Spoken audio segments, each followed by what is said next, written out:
Now, I wanted to take a quick look back at some other issues, in particular, one that we didn't really get to cover last week because we just had so much last week. And I tell you what, I was charging through like a freight train last week. I mean, my energy level was very high last week. But there was a number of things we didn't get to, and one of them was some comments from Devin Nunes that I really kind of wanted to highlight for you, and so I've pulled those up. We're going to cover some of those today. But some of you may have heard about a week and a couple of days ago, it was announced that there was a person who was going to be appointed or who was appointed by the FISA court, Foreign Intelligence Surveillance Court, to look into some of the abuses and some of the FBI misstatements and omissions that were made in that whole process of applying for the FISA warrant on Carter Page and also on many other people, because as we know, as we've heard and has been covered by various orders and criticisms coming from the FISA court, specifically Judge Rosemary Collier, who's now stepped down. There have been a lot of abuses of the FISA process. Thousands of searches have been run illegally over the years, particularly going back to about 2012. And a lot of this was done under the Obama administration, but strangely enough, it's been continued under President Trump's administration. There have been these continued abuses. And, of course, you would think that the FISA court would want to look into this and correct this problem. It's a huge Fourth Amendment problem. It's a huge illegal search and seizure problem, getting into people's private records that they should not have access to. FBI contractors are largely the ones doing this. Of course, we don't know which contractors those are. Some people say, it's Fusion GPS, Nellie Orr, the gentleman who worked at the New York Times. It was a friend, not worked at the New York Times. I think it was at NYU or Columbia. I can't remember which offhand, but was a friend of James Comey, and he leaked James Comey's memos to the New York Times. Remember that, to get a special counsel appointed?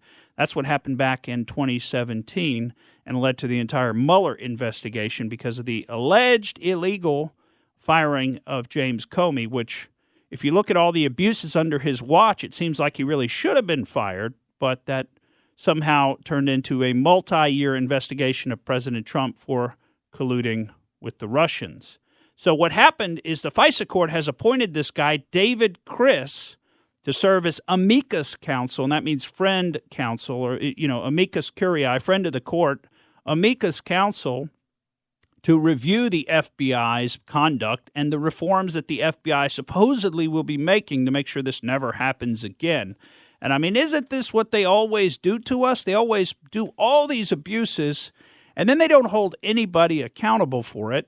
And then they say, now we're going to put in place reforms. And let's don't look backwards. Let's just look forwards, and we're going to put in place reforms. And you know what? The guy we're going to bring in to put in place the reforms, this guy is going to be a bought and sold member of the deep state, an anti-Trump activist who's committed several public instances of lying about people like Devin Nunes, honorable people, lied about Devin Nunes' motives, lied about Devin Nunes' information, and criticized Devin Nunes' memo that Nunes wrote.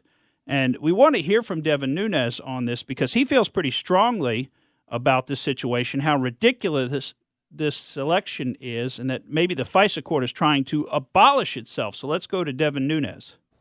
Well, look, I don't know this gentleman. I remember at the time there were conspiracy theorists out there who were saying that they were accusing me essentially of committing crimes, when in fact it was the FBI and the dirty cops and the Clinton people that were engaged in this conspiracy to try to take out the President of the United States.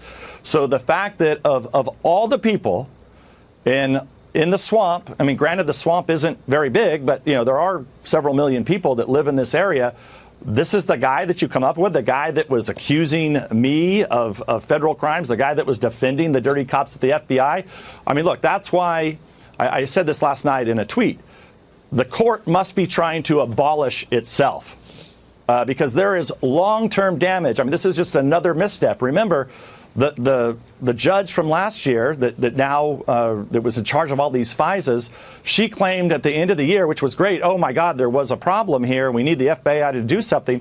Well, that in and of itself was essentially a lie, or very close to a lie, because she knew from the House Republicans that there was a fraud on the court. They had more information and evidence than we did. And so now you have a new judge that's been put in place, and he picks one of the guys that was essentially covering up for the dirty cops. You can't make it up. I guess we're just going to have to abolish this whole FISA system at this point and try to build something new. Nunes sending this. Well, that was Devin Nunes from Maria Bartiromo's show. Let me see if I can get it stopped here. Oh, you got it. You potted it down. Thank you for that. That was Devin Nunes from Maria Bartiromo's show, Sunday Morning Futures, a couple of weeks ago. And those were some pretty strong statements, but you can understand how he feels, particularly if you've taken the time to read Lee Smith's book, The Plot Against the President, which goes through and lays out the entire Nunes investigation and the Nunes memo and all of the facts that give rise to the conclusions that Devin Nunes made. And, if you take the time to look at that in the granular detail, I think you'll conclude, like I did, that Devin Nunes was 100% on point in everything that he said, both in the memo and today about this guy being appointed to the FISA court as an amicus or friend of the court. We'll be back and we'll talk about some impeachment. Thank you for listening to the Morgan Streetman Show. We hope you enjoyed what you heard, and if you did, please click like and subscribe to help us out. And remember that we recommend that you exercise your brain at least once a week.